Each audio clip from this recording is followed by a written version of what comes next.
मैं सोनी शुक्ला अपने Facebook page पर लाइव हूं और आज आप सभी से एक गंभीर विषय पर चर्चा करूंगी। आप सभी लोग अधिक से अधिक हमारे साथ जुड़ें और अगर हमारी बातें आप सबको अच्छी लगें तो अधिक से अधिक शेयर करने की कृपा करें। दुख होता है जब ऐसे नेता मंत्री अपने स्टेटमेंट देते हैं, मन करता है उनकी पिटाई करने का कार्य शुरू कर दें।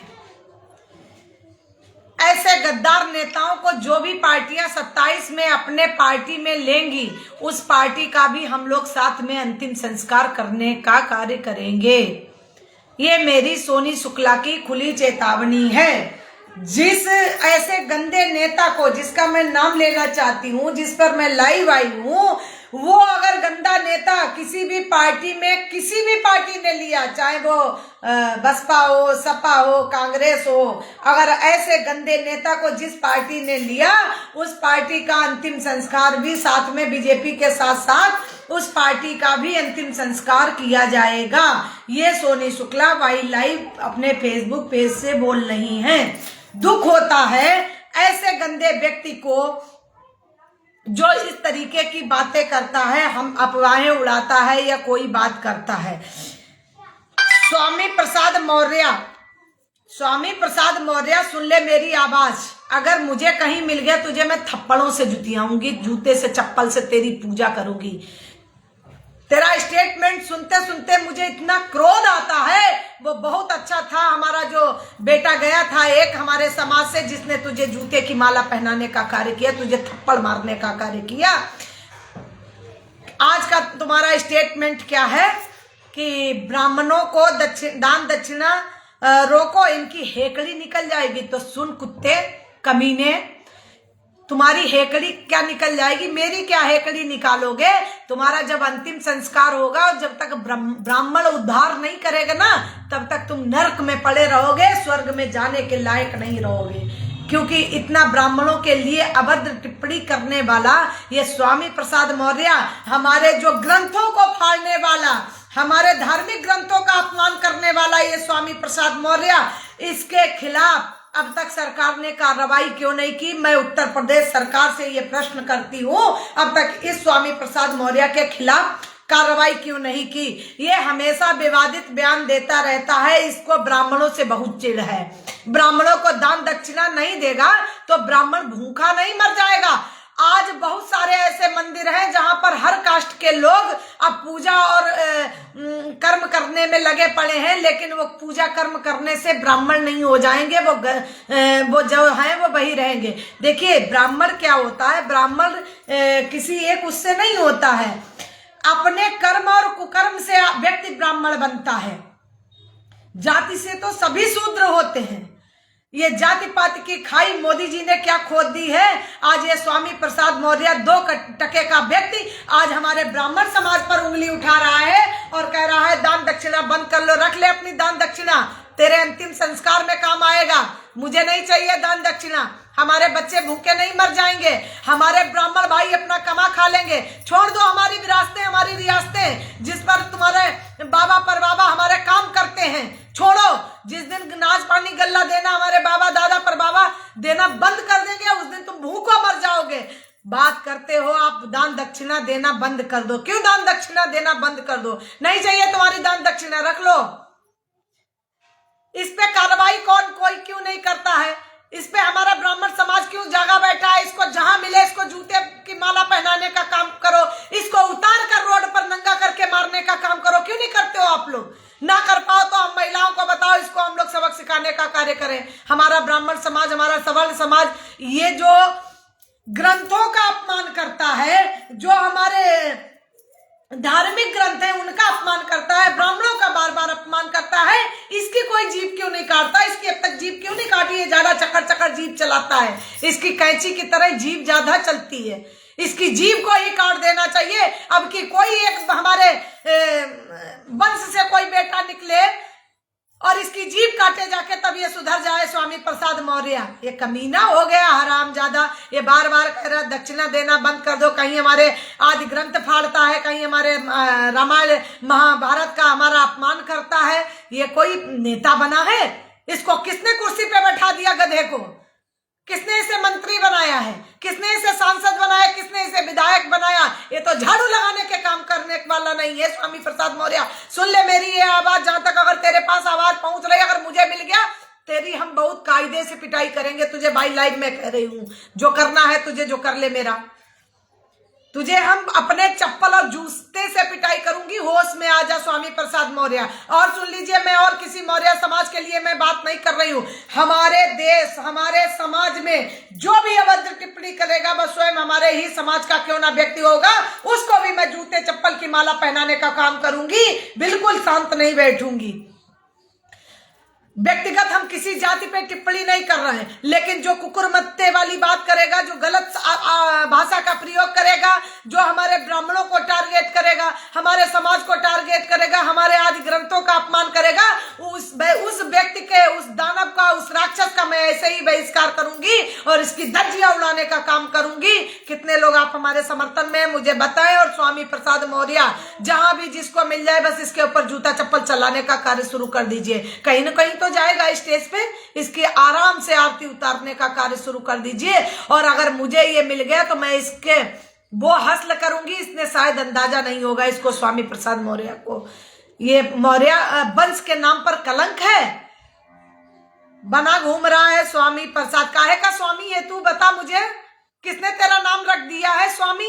अरे अपने माँ बाप की इज्जत रखता कि जिस माँ बाप ने तुम्हारा नाम रखा होगा स्वामी प्रसाद मौर्य। वाह क्या नाम है, और कुकर्म है तुम्हारे, राक्षसों वाले, दानवों वाले हैं। तो ब्राह्मणों को गाली देकर बहुत उच्च पद पर बैठ जाएगा कमीना। बता रहा है कि दान दक्षिणा देना बंद कर दो, इनकी हेकड़ी निकल जाएगी। तो मैं ये कह रही हूं कि जितने लोग इसके समर्थन में, इसका समर्थन करना बंद कर दो, इस हरामजादे की हेकड़ी निकल जाएगी स्वामी प्रसाद मौर्य की। ये न घर का रहेगा धोबी, न कुत्ता घर का न रहेगा, न घाट का रहेगा, इसकी वो कंडीशन कर दो। ये इसका मुंह ही नहीं बंद हो रहा है, हर बार विवादित बयान करता रहता है। हर बार, एक बार इसको माफ किया, 2 बार माफ किया। सुन स्वामी प्रसाद मौर्य, तुम्हारी मैंने 1-2 गलती माफ कर दी, तुम्हारा गलती नहीं माफ करूंगी। मैं जेल जाना पसंद करूंगी, लेकिन तुझे मार के ही जेल जाऊंगी, तुझे जिंदा नहीं रहने दूंगी। तेरा वध करने में आऊंगी, इस चीज को ध्यान रखना। बहुत मैं तुझसे खुश हूं कायदे से। और मैं सभी राजनीतिक दलों से अपील करती हूं, चाहे वो सपा हो, चाहे बसपा हो, और चाहे कांग्रेस हो, चाहे अन्य कोई नए दल हो, इस स्वामी प्रसाद मौर्य को 27 में जिस पार्टी ने टिकट दिया, उस पार्टी का भी अंतिम संस्कार होगा। साथ में इस चीज को ध्यान रख लीजिएगा। वैसे मुझे किसी पार्टी, राजनीतिक दल से मुझे बैर नहीं है, लेकिन जिस पार्टी ने इस स्वामी प्रसाद को, मौर्य को अगर टिकट दिया किसी ने, तो इस कुकुर मुत्ते के साथ साथ उस पार्टी का भी अंतिम संस्कार होगा। चाहे वो बहन बुआ जी की पार्टी हो, और चाहे सपा पार्टी हो, और चाहे कोई भी पार्टी हो। अगर अखिलेश जी मुझे सुन रहे हैं तो बिल्कुल कान खोल के अपनी ये सोनी शुक्ला की चेतावनी सुन लीजिए। अखिलेश जी, मैं आपसे ये बात कह रही हूँ, बाई लाइव पेटल कह रही हूँ। मेरी आवाज अगर आप तक पहुंच रही है तो आप समझ लीजिए इस चीज को। इस स्वामी प्रसाद मौर्य को अगर आपने टिकट दिया तो तुम्हारी पार्टी का अंतिम संस्कार कराऊंगी। बिल्कुल सोच लेना, इस चीज को ध्यान रख लेना। और नहीं तो इस स्वामी प्रसाद मौर्य को सब लोग जवाब देना बंद करो, इसको समाज से बहिष्कृत कर दो। और मैं मौर्य समाज से भी अपील करती हूँ, इस दानव को, इसको दुष्ट को सजा देने का काम करो। क्या मौर्य समाज रामायण नहीं पढ़ता? क्या मौर्य समाज महाभारत नहीं पढ़ता? क्या मौर्य समाज ये चाहता है कि हमारे धर्म ग्रंथों का अपमान हो? ऐसे धर्म ग्रंथों का अपमान करने वाले इस दानव का, इसका वध होना निश्चित है। जैसे महिषासुर का वध आदिशक्ति ने किया, इसी तरीके से सोनी शुक्ला इस स्वामी प्रसाद मौर्य का वध करेंगी। ये लाइव पेटल समझ लो। और मुझे वाकई कहीं ये मंच पे मिल गया, मैं मंच पे चढ़ के इसको मारने पीटने का काम शुरू करूंगी, चाहे भले ही मुझे फांसी क्यों ना हो जाए, मैं पीछे नहीं हटूंगी। ऐसे दानवों का वध करना मैं शुरू करूंगी। ये दान दक्षिणा को रोकेगा। ये दान दक्षिणा से हमारा लोगों का घर पालन पोषण नहीं चलता है, हमारी रियासतों पर तुम्हारा जीवन चलता है। अगर हो सकता है हम लोग खेत और बटाई तुम्हारे जैसे तुम्हें ना दे तो तुम भूखों मर जाओगे। सुधर जाओ स्वामी प्रसाद मौर्य। मैं फिर ये चेतावनी देती हूं, अपनी होश में आकर बयान और स्टेटमेंट दिया करिए। आप राजनीति पे मुद्दे पे बात कीजिए, मुझे कोई अवरोध नहीं, कोई विरोध नहीं, लेकिन अगर हमारे समाज पर टीका टिप्पणी करोगे तो तुम्हारी जिब्बा काटने का मैं सोनी शुक्ला क्रांति काम करेगी। तुम्हें जीभ काटूंगी, तुम्हें नंगा करके पूरे समाज में घुमाऊंगी। ये चीज खुली चेतावनी मेरी सुन ले स्वामी प्रसाद मौर्य। एक तेरी गलती मैंने माफ कर दी कि तूने हमारे ग्रंथों को फाड़ा, जलाया और अपमान किया, लेकिन अब दोबारा तेरी गलती माफ नहीं होगी स्वामी प्रसाद मौर्य। ये औकात में रह के बात कर। हम ये नहीं कहते हैं, हमारे साथ भी बहुत समाज के लोग जुड़े हुए हैं, जनहित के लोग जुड़े हुए हैं, लेकिन अगर यही टिप्पणी कोई अलग व्यक्ति करता है, मैं मौर्य समाज से ये अपील करती हूं कि इस दानव का, दुष्ट का, इसका साथ छोड़ दीजिए। ये तुम लोगों को भी साथ में ले डूबेगा और ऐसे अभद्र नेता का सहयोग और सपोर्ट करने की आवश्यकता नहीं। आप लोग जन आंदोलन शुरू कर दीजिए और इसका बहिष्कार करना शुरू कर दीजिए। अपने समाज का भले ही व्यक्ति है, लेकिन ऐसे दानव को कुर्सी पे बैठाना उचित नहीं है जो आपके समाज को ले डूबेगा। मैं ऐसा नहीं है, मैं समाज, मौर्य समाज का भी सम्मान करती हूँ, लेकिन इस कुकुर मुत्ते का बेशक अकेले स्वामी प्रसाद मौर्य का मैं बहिष्कार कर रही हूँ, ना कि मैं पूरे समाज का बहिष्कार कर रही हूँ। भाई इसने हमारे हमेशा स्टेटमेंट ये गलत देते हैं। क्यों देते हैं?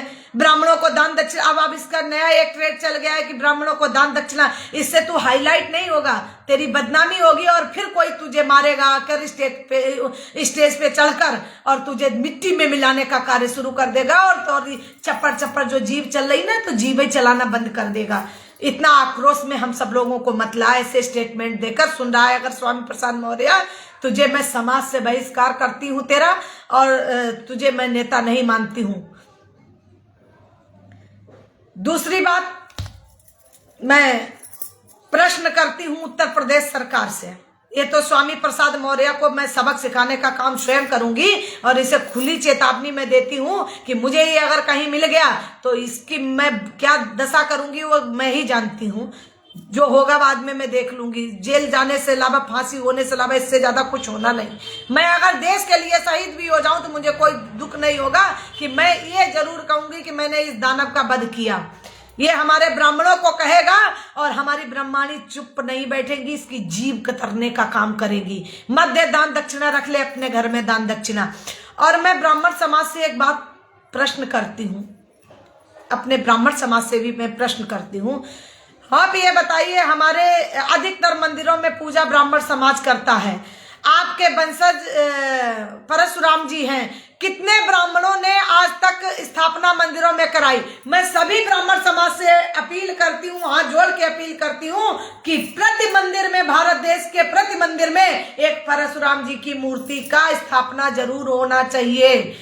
और जैसे साईं बाबा घर घर घुस गए हैं, तो हमारे इतने समाज के लोग होते हुए अब तक परशुराम घर घर क्यों नहीं घुस पाए? जो हमारे आराध्य देव हैं, हमारे पूर्वज है, उन पूर्वजों को मंदिर में स्थान अब तक क्यों नहीं दिलवा पाए? इसमें हमारे ब्राह्मण समाज बहुत पीछे है। उनसे अपील करती हूँ, अपने में सुधार कीजिए, अपनी गलती में सुधार कीजिए। और परशुराम भगवान जैसे हर मंदिरों में भगवान राम की पूजा होती है, उसी तरीके से भगवान परशुराम की भी पूजा होनी चाहिए प्रति मंदिर में। ये मैं सवर्ण समाज से अपील करती हूँ। और जितने भी पुजारी मंदिरों में हमें सुन रहे हैं, वो उन मंदिरों के पुजारियों से अपील करती हूँ कि परशुराम की मूर्ति प्रति मंदिर में लगवाने का काम कीजिए। बहुत बड़ी आपकी क्षमता नहीं है मूर्ति लगवाने की, तो इतनी छोटी सी प्रतिमा को लगाइए, लेकिन प्रति घर में और प्रति मंदिर में भगवान परशुराम की मूर्ति होना चाहिए। ये आगे ये भी अपने इसमें जोड़ लीजिए कार्य में कि हमें जैसे भगवान परशुराम को हम लोग याद करते हैं, ऐसे भगवान परशुराम को, क्योंकि भगवान राम ने ही कहा था कि भगवान परशुराम, राम और भगवान परशुराम में कोई अंतर नहीं है। तो जिस तरीके से भगवान राम की स्थापना मंदिरों में हुई, इस तरीके से मैं सोनी शुक्ला क्रांति ये चाहती हूँ कि भारत देश के जितने भी मंदिर बने हुए हैं, उन सब में परशुराम की मूर्ति होना चाहिए, अनिवार्य होना चाहिए। दूसरा, मैं उत्तर प्रदेश सरकार से अपील करती हूं और प्रश्न भी करती हूं, दोनों ही बातें अपील करती हूं और प्रश्न भी करती हूं। प्रश्न हमारा ये है स्वतंत्र देव जी को अपने काफिले के साथ जो गए थे उनको बंधक बना लिया जाता है। इस विषय पे मैं बात करती हूं आप सबसे। इस पे मैं कहना चाहूंगी कि शासन व्यवस्था क्या है। उत्तर प्रदेश सरकार की कानून व्यवस्था बिल्कुल ठप है। जब मंत्री, विधायक, सांसद अगर सुरक्षित नहीं है इस सरकार में, भाजपा सरकार में, तो माताएं बहनें कैसे ये समझ ले कि मैं इस समाज में सुरक्षित हूं। ये माताएं बहनों की बात छोड़ो, ये हमारा समाज कैसे समझ ले कि हम भाजपा सरकार में सुरक्षित हैं। और इसकी मैं मतलब घोर निंदा करती हूँ, कड़ी निंदा करती हूँ कि स्वतंत्र देव को सभी ने बंधक बनाया, ब्रजभूषण राजपूत सिंह ने बंधक बनाया। मैं भले ही वो मेरे सवर्ण समाज से हैं, लेकिन गलत तो गलत है। आपको उनके सामने अपने बात रखने चाहिए, विचार रखने चाहिए, लेकिन बंधक बनाना किसी को ये गलत है। हाँ, अगर स्वतंत्र देव ने कोई गलत अभद्र टिप्पणी का प्रयोग किया होता, भाषा का प्रयोग किया होता या स्टेटमेंट गलत दिया होता, तब उनको बंधक बनाया जाता, तो अच्छी बात नहीं। अरे अगर आपको सवर्ण समाज को बंधक बनाना है, चलिए चाहिए स्वामी प्रसाद मौर्य को मुंह तोड़ जवाब देने का काम कीजिए, इस पे कोई नहीं बोलेगा और मैं भी आपके साथ हूं। लेकिन स्वतंत्र देव को बंधक बनाया, ये दुर्भाग्य की बात है और ये मुझे कष्टदेय हुआ। मैं ये बिल्कुल नहीं चाहती हूं कि अगर सरकारें होते हुए भी अगर हमारी कानून व्यवस्था ठीक नहीं है, मैं कानून व्यवस्था पर सवाल करती हूं।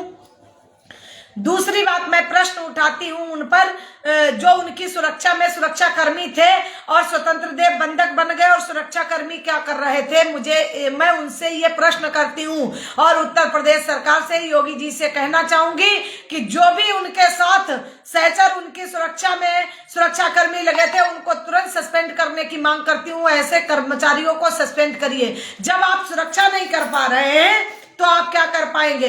क्यों विधायक और सांसदों को सुरक्षा देनी पड़ रही?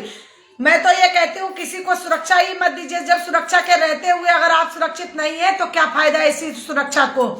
आप लोग खुद अपनी सुरक्षा स्वयं करना सीख लीजिए। आप खुद स्वयं सुरक्षित होइए और इसकी मैं घोर निंदा करती हूँ। और उत्तर प्रदेश सरकार से मैं प्रश्न करती हूँ कि जब आपके शासन में मंत्री, सांसद, विधायक सुरक्षित नहीं है तो हम कैसे मान ले कि हमारा समाज सुरक्षित है, हमारा देश सुरक्षित है, हम खुद स्वयं सुरक्षित हैं, हमारे देश के बच्चे सुरक्षित हैं, हमारे देश की बेटियां सुरक्षित हैं। इस पर मैं सवाल उठाती हूँ और योगी जी को सोचना चाहिए। दूसरी बात, आज अगर स्वतंत्र देव को अगर किसी ने बंधक बनाया है तो क्या कल मोदी जी को, क्या योगी जी को कोई बंधक नहीं बनाएगा? आप जवाब दीजिए मुझे। हमारे योगी जी को भी कोई बंधक बना सकता है। इसकी मैं घोर निंदा करती हूँ और कानून व्यवस्था पर मैं सवाल उठाती हूँ। कानून व्यवस्था के सारे कर्मचारियों से ये बात प्रश्न करती हूँ कि आप एक अगर नेता की सुरक्षा नहीं कर पा रहे तो आपकी नौकरी कैसी और आपका तनख्वाह किस चीज की लेते हैं? आप सिर्फ तनख्वाह इस चीज की लेते हैं कि नेताओं की सुरक्षा के लिए जनता से पेट काट कर आपको जनता के पैसों से आपका पैसा दिया जाता है, आपकी तनख्वाह दी जाती है, वो इसलिए दी जाती है कि आप अपने नेताओं की सुरक्षा ना कर पाओ। मैं इस बात पर सवाल उठाती हूँ और प्रश्न पूछती हूँ उत्तर प्रदेश सरकार से। खत्म कीजिए राजनीतिक पार्टियों का सभी लफड़ा। कोई राजनीतिक पार्टियां ना रहे यहाँ इस देश में, सिर्फ राष्ट्रपति शासन लागू हो जाए, बस सभी नेताओं की हेकड़ी निकल जाएगी। जो नेता अपने नेताओं को सुरक्षित नहीं कर पा रहे वो हमें लोगों को क्या सुरक्षित कर रहे हैं? ऐसी मैं भाजपा सरकार का अंतिम संस्कार करती हूँ और इसका खुलकर मैं विरोध करती हूँ। इस भाजपा सरकार ने हमारे नेता नहीं सुरक्षित रख पाए, हमारी बेटियां नहीं सुरक्षित रख पाई, बेटियों को नग्न घुमाया गया, बेटियों के साथ अभद्रता की गई। क्या है ये शासन? काहे का शासन? आप लोग सवाल दें मुझे, सवाल का जवाब दें मुझे। ये कानून व्यवस्था आपकी अच्छी है क्या? क्यों ऐसे आप सुरक्षा कर्मी रखे हैं जो अपने नेता की सुरक्षा नहीं कर पा रहे? ऐसे नेताओं का जो नेताओं की सुरक्षा नहीं कर पा रहे उन सुरक्षा कर्मियों का करेंगे क्या हम? हमें नहीं चाहिए सुरक्षा कर्मियों की सुरक्षा की हमारी लोगों की सुरक्षा करें। क्या जरूरत है? मैं सुरक्षा कर्मियों से प्रश्न करती हूँ कि आप क्या कर रहे थे? आपका एक नेता बंधक बना लिया जाता था और आप कुछ बोल नहीं पाए, आपको भी बंधक बनाया गया। अगर आपको बंधक बनाया गया तो मैं उत्तर प्रदेश सरकार से प्रश्न करती हूँ कि आपके शासन में चल क्या रहा है? आपकी शासन व्यवस्था कैसी है? ऐसी शासन व्यवस्था, ऐसी कानून व्यवस्था पर मैं सवाल उठाती हूँ और मैं घोर निंदा करती हूँ, कड़ी निंदा करती हूँ। जब हमारे देश में, हमारे प्रदेश में हमारे नेता, सांसद, विधायक सुरक्षित नहीं है तो मैं क्या करूं? ऐसे शासन का और ऐसे प्रशासन का मैं घोर निंदा करती हूँ इस चीज का। दूसरी बात, इस स्वामी प्रसाद मौर्य को सभी जाति के लोग इसको सबक सिखाने का कार्य करें, इसको मिट्टी में मिलाने का कार्य करें। और उत्तर प्रदेश सरकार से भी मैं अपील करती हूँ, ये स्वामी प्रसाद मौर्य ऐसा नेता बना है, इसको ऊपर सरकार कार्रवाई क्यों नहीं करती? इसको मिट्टी में मिलाने का कार्य क्यों नहीं करती है? इसकी आय से अधिक संपत्ति है, उस पर जांच क्यों नहीं करती है योगी सरकार? मैं प्रश्न करती हूँ इस चीज का। जब देखो तब ये ब्राह्मणों पर टिप्पणी टीका करता है, कहीं हमारे आदि ग्रंथों को फाड़ते हैं, कहीं अपमान करते हैं। इस स्वामी प्रसाद मौर्य का मैं बहिष्कार करती हूँ और इसकी घोर निंदा करती हूँ और इस पे कठोर से कठोर कार्रवाई करने की मांग करती हूँ। जय हिंद, जय भारत, भारत माता की जय हो। आप सभी को नमस्कार।